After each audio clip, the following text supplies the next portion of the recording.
La belle époque, oh oh. La belle époque, oh oh. La belle époque, la belle époque. Pour me champagne, love me insane. Flowers and chocolate in a color that matches my bonnet. Oh no, it's not a test, only the best. Belle époque, oh oh. La belle époque, oh oh. La belle époque, la belle époque. Hello there. Hi, hello. So today is oogie boogie.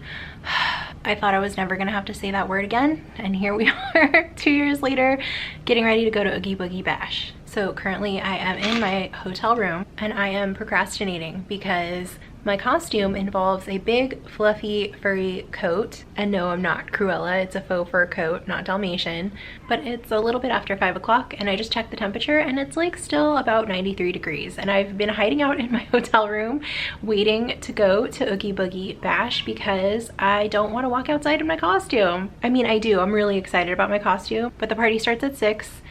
Technically I could have gone into the park as early as 3, but I think I can procrastinate no longer, and I'm gonna have to just do it. I'm gonna have to just go. Anyway, I'm staying at the Anaheim Hotel. That's literally just what it's called, the Anaheim Hotel. It's very cute. It's like a mid-century modern kind of vibe. I will show you in another video. I'll do like a hotel review and like a room tour and stuff. But that's not what this video is about. This video is about Oogie Boogie Bash. So let's head over there.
Hi, good morning.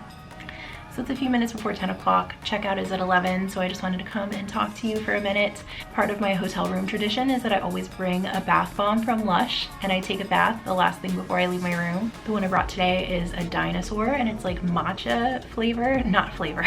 It's like a matcha variant, and looking forward to that. So I just wanted to come on and recap what happened last night. So I'm gonna be honest, so in the days leading up to Oogie Boogie Bash this year, I was kind of having possible regrets. Like I was thinking, did I really need to go this year? I already went in 2019, and being that I'm not an annual pass holder or a magic key holder right now, I started thinking maybe I would have had more fun just buying a single day ticket to Disneyland, spending my money that way instead, because Halloween time at Disneyland is probably my favorite time. I think Christmas might actually be my favorite. In general, I'm more of a Halloween person than a Christmas person, I think, but I think the parks are a little more magical at Christmas. But either way, Halloween time at Disneyland is pretty epic.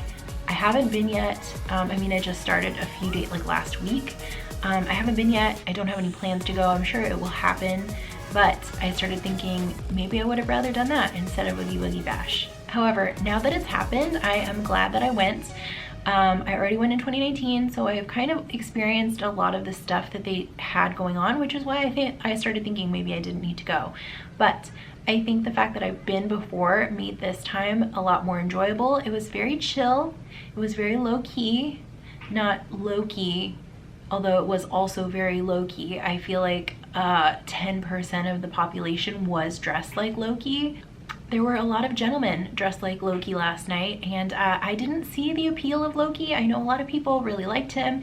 He's always kind of annoyed me, but after seeing all of the costumes, like I'm starting to get it. I might have to watch the series because yeah, there were a lot of men dressed like Loki and I had a crush on all of them.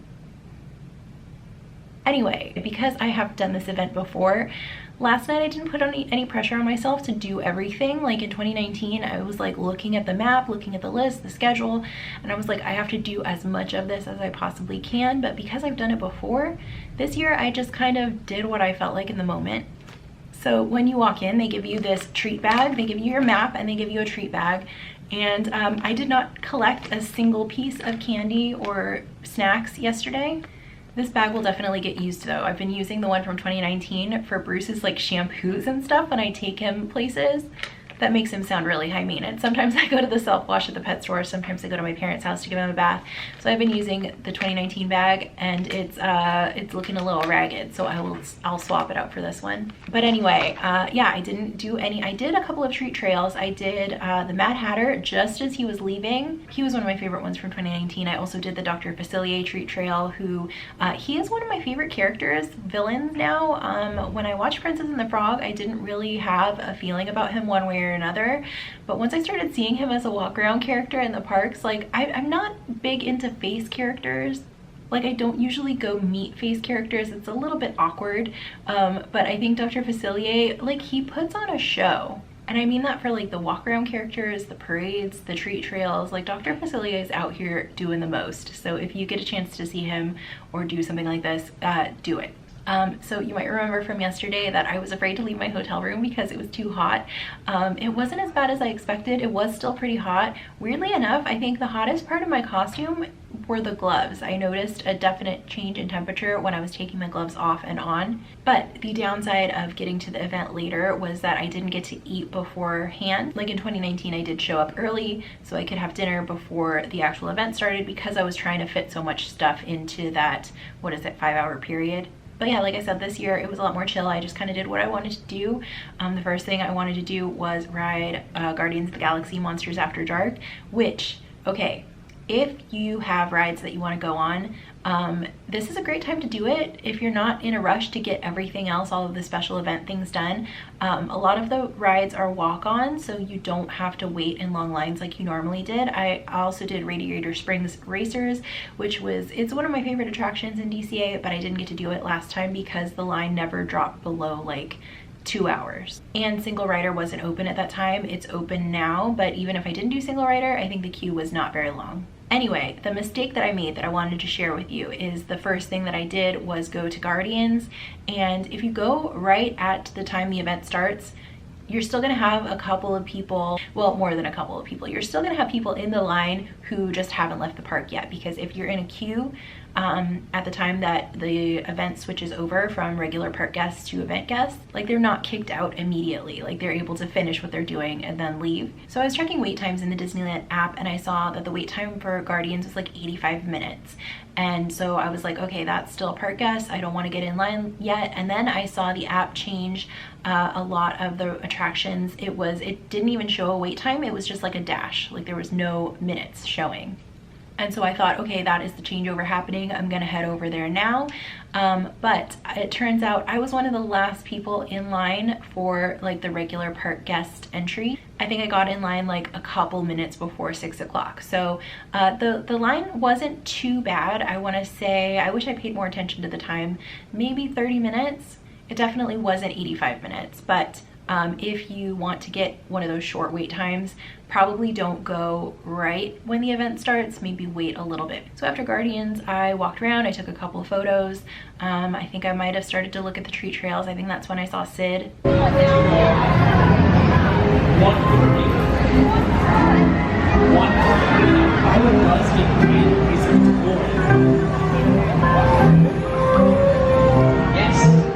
Buzz Lightyear to the rescue. In fact, he's on a rescue mission right now to help save some green argument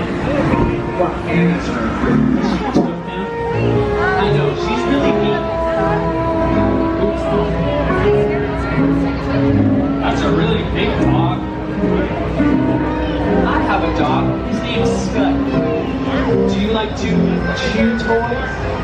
So does Steph. His favorite are the ones with peanut rings too.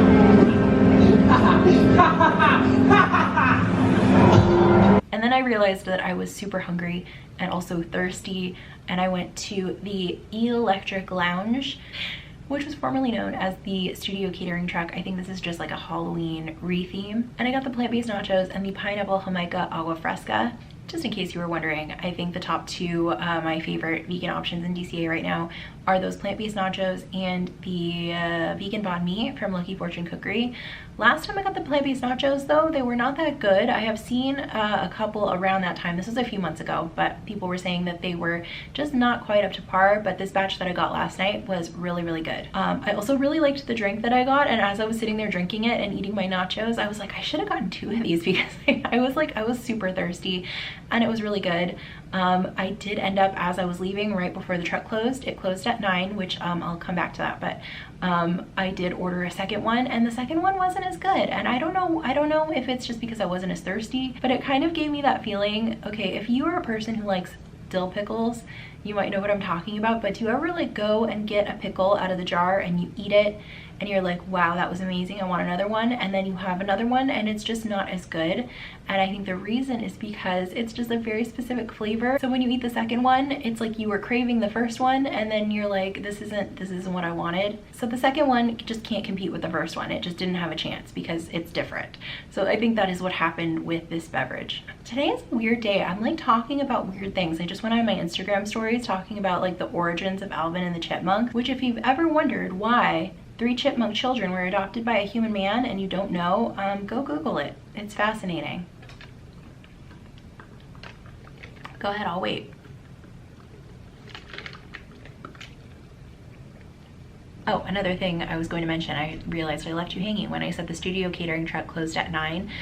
Double check in the app if you have your heart set on eating a specific thing, especially if you're vegan and you're looking for vegan options and there's something that you want, because there are some restaurants that close when the event starts. There are some that are open throughout the entire event, and then there are some that close like at some point during the event, like that one closed at 9.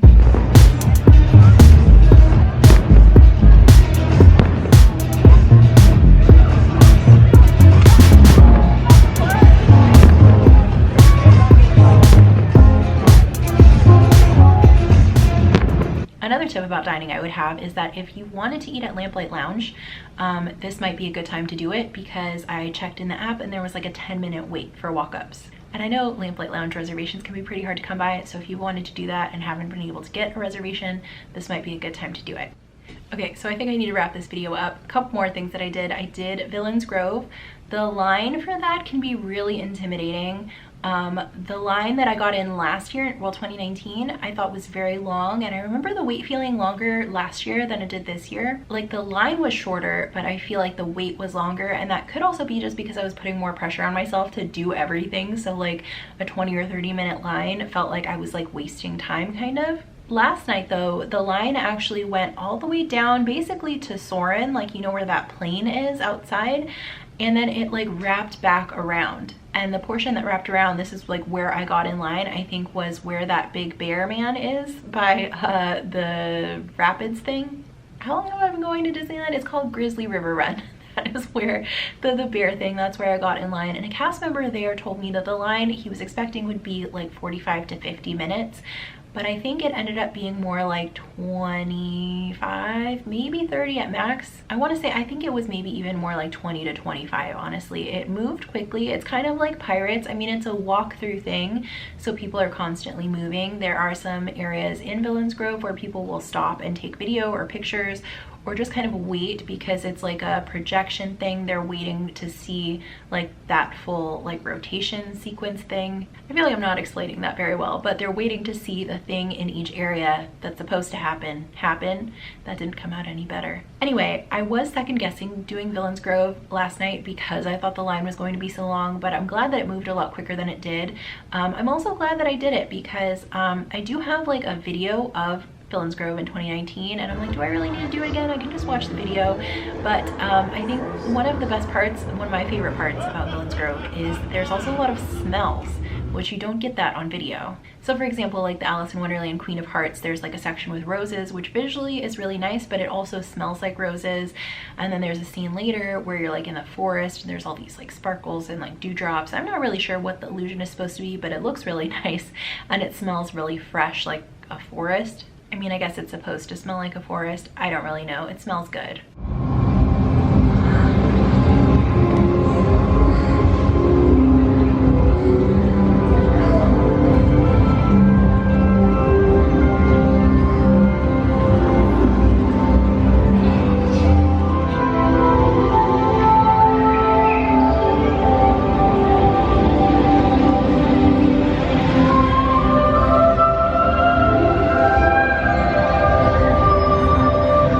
So then I finished Villains Grove right at 10 o'clock, and then I booked it to try and find a spot to watch the parade. I had an idea that I wanted to watch it in Avengers Campus because I thought, like a lot of parades that go down, like they'll start at one end of the park and end at the other end of the park, and then if they have a second showing, they start at where they ended and then they finish where they started, right? Because that's where the floats are. They're still at the end of the parade route. But that's not what happened last night, and I realized I think this is the only parade I've ever watched in DCA. I mean, I've watched it in 2019, so I don't really know how they normally work, but it started at the Pixar Pier area both times. So the Avengers Campus area was pretty crowded, but I found a spot like nearby, a really good spot actually, by the Hyperion Theater. It was not too crowded over there. I like the backdrop of that area, and also it was kind of where the parade turns, so you get to see it from like a few angles. So I would highly recommend that spot if you've never watched a parade there before.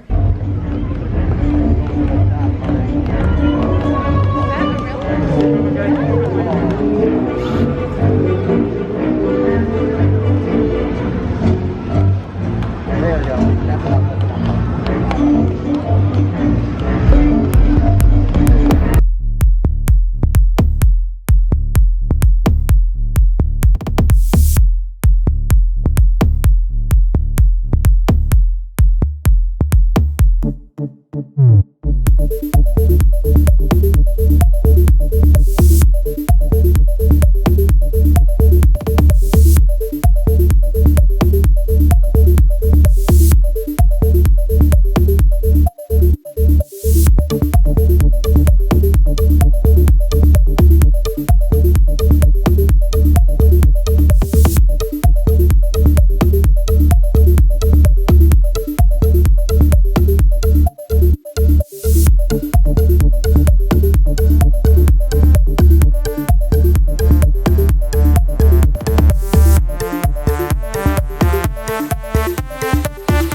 So I think that's about it for Oogie Boogie Bash. I am glad that I won't have to say that phrase out loud for at least another year. I'm gonna go get packed up and get ready to check out. I will be making a video about this hotel stay, so if you're interested, I am staying at the Anaheim Hotel. I have a couple of other hotel reviews on my channel and I plan to do more, so subscribe if you're looking for that kind of thing.